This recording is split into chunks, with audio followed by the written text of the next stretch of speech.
Hey bro, did you watch UFC yesterday night? Of course, my brother. Bro, I think they messed with our drinks last night or something. Me and all my friends, we all passed out during the main event. Nah, bro, that was just Belal. Belal fought in the main event. He's a #1 pound for pound pharmaceutical sleep drug. Go sleep. A wild night in Manchester. Let's go through what happened this weekend in the MMA world, in the UFC, in this video. Hello and welcome to Bloodsport MMA. Assalamu alaikum walara. That night felt like a fever dream. Let's start with Mokaev, who got released. Dana White said in the post-press conference that Mokaev is free to leave to the PFL because they don't want him no more, they don't need him no more. His contract is up. Mokaev is out. Why that is so weird is you have to see. Mokaev is 22 or 23 years old, he's a young buck, undefeated in the UFC, and he gets cut. That is very, very weird. Because Dana White said it's not a problem because of the money. It's not that he just fights boring. He has a lot of problems, maybe personal problems, with the matchmakers. I could imagine that he needs to be such a huge pain to deal with that he accepts no fights. He always turns down all the fights. What's kind of weird is he fought so many fights in the UFC against all different kinds of opponents. And yeah, he's not the most entertaining guy, but why would you cut a 23-year-old contender? That's kind of crazy. Something insane must have happened behind the scenes between Mokaev and the UFC's matchmakers, because they don't just cut someone just because they don't like their fighting style. I mean, look who became the champion that night. Let's talk about the champion from that night, Belal Muhammad. I mean, I literally, not even joking, nearly fell asleep several times during the fight. Really, really boring performance. Leon looked horrible performance. I think it's disgusting. I think he's disgusting. His footwork was never ever there in this fight. He just let Belal press him against the cage, did not even try to get away from the cage, always got taken down with Belal. Horrible performance by Leon. Good performance by Belal though. He looked good, but he looked boring. You know what I mean? He won the fight. He is the new undisputed sleep champion in the UFC. The decision monster Belal. He talked all that smack about I'm gonna flatline him.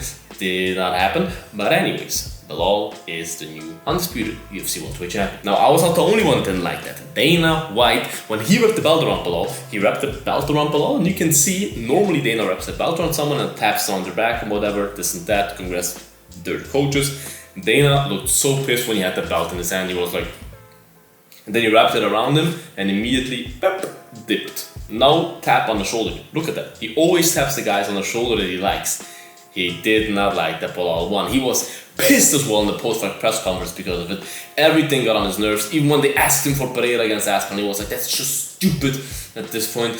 And he was just pissed to the max. Talking about pissed to the max, me and all the other European fans were pissed to the max because the fight was so late, the fight card, even though it was in UK. And Dana kind of confirmed in the post-fight press conference that the fights in the UK will stay at that time. They kind of talked about it, and Dana kind of mentioned that going forward, they will stay at US primetime, which is absolutely insanity. Talking about insanity, the bonuses, 100K. Dana was pissed. Dana was like, I am never gonna make that shit ever again. When you ask me in the press conference about the bonuses, I'm never gonna give the bonus again. Look what happened. 6 decisions in a row. Horrible fight card. Barely no finishes other than Aspinall and those guys. I thought it started well, but it went pretty bad afterwards. But yeah, no more 100K bonuses. He was so pissed. I think he was mainly pissed because of the Mokaev fight, which was absolutely crazy because they talked so much smack. They acted like they want to stab each other in the neck when the fight started. They will just feigning for their life without throwing anything for 50 minutes. Horrible fight. They were all bark, no bite. And yeah, no more bonuses. Aspinall though, who got a bonus, will be the backup. Kind of confirmed, Bisping confirmed on his YouTube channel that Aspinall will be the backup at Madison Square Garden, which makes a lot of sense because as a heavyweight, you don't have to cut weight. So, being a backup can be ruling on you if you have to cut the weight, a big weight cut. Aspinall has a weight cut, so why should not weigh in as a backup, right? So perfect for Aspinall. That's another payday because he will get paid if he fights or not, if he's the backup. And he has the potential to become the undisputed UFC heavyweight champion, even though for most fans he's already undisputed UFC heavyweight champion. Dana also mentioned that he's not confident at all that Nick Diaz will fight again this year, or even fight again at all, since his fight against Luque is officially off from Abu Dhabi. Let's light a candle for this, for Nick Diaz's phenomenal Hall of Fame career that is, in my opinion, over by now. That's it. Nick Diaz will never fight again, in my opinion. Talking about blowing out, Paddy blew out the consciousness of Bobby Green. Bobby Green had a horrible performance. He looked very slow in a stand-up, and because of whatever demon told him to shoot for a takedown, he shot for a takedown like 1 minute in, and Paddy, beautiful submission, subbed him with a triangle that he modified into an armbar and tapped him out. Even though he didn't tap, he went to sleep. Habib is proud. How you can tap, go sleep? That was nearly it. There's one rare story that we missed from this weekend, and that's a big one. Chris Curtis, the liberal, and Sean Strickland broke up. They had a breakup. So what happened is, let me read the tweets for you. I think I have them here. Okay. Here's the thing, you guys. Sean Strickland posted, "Weakness is cancer, man. Literally, it spreads through the gym like a virus. It affects everyone. It can be pretty hard, probably too militant. But Curtis wanted to drill during sparring, and I said no, do it on your own time, and he lost it. Very GAY. Kurt, we miss you, lol." So, as you might know, they were best friends, Chris Curtis and Sean Strickland, but they were always kind of opposites because Sean Strickland is a hardcore, real fucking American, and Chris Curtis is a little liberal. I don't say any words now because they will be swear words, but yeah, you know what I mean. So, Sean Strickland also posted, "What do you get a liberal to say you're sorry? A fruit basket? A basket of DILDOs. Normally I buy a homie a gun, call it quits, but generally when you give a liberal a gun, they go shoot up schools." Well, I don't want to say he's right, but he might be right.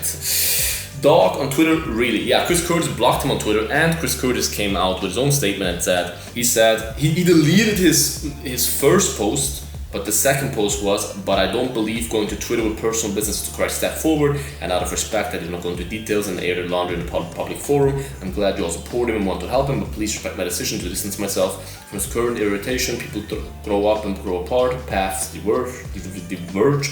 Where did you learn all those words, Chris, with your brain damage, goddammit? Which is a natural part of being an adult, doesn't need to be a fight, nor will I allow it to be. At the end of the day, everyone will survive and life goes on. Thank you.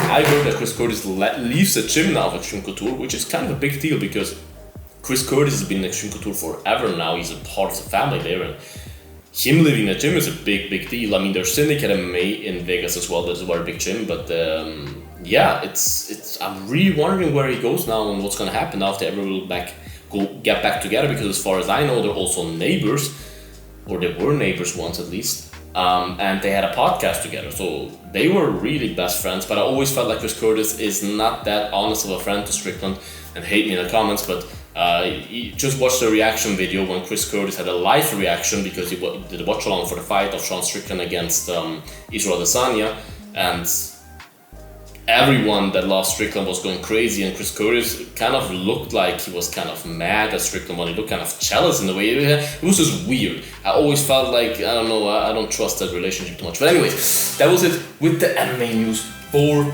this, weekend. Yeah, there's no more stories to happen this weekend. Let me tell you if I should tweet about the whole week next time. Let me tell you what I should change. It's the first episode of MMA Bloodsport, weekly recap, MMA, whatever the fuck you want to call it. Write in the comments, whatever you want to write in the comments. Like this video, subscribe to this channel, would appreciate that, guys. Check out the Bloodsport merch, bloodshop.net, where we have free shipping with the code FREE and 11% discount with the code SUMMER.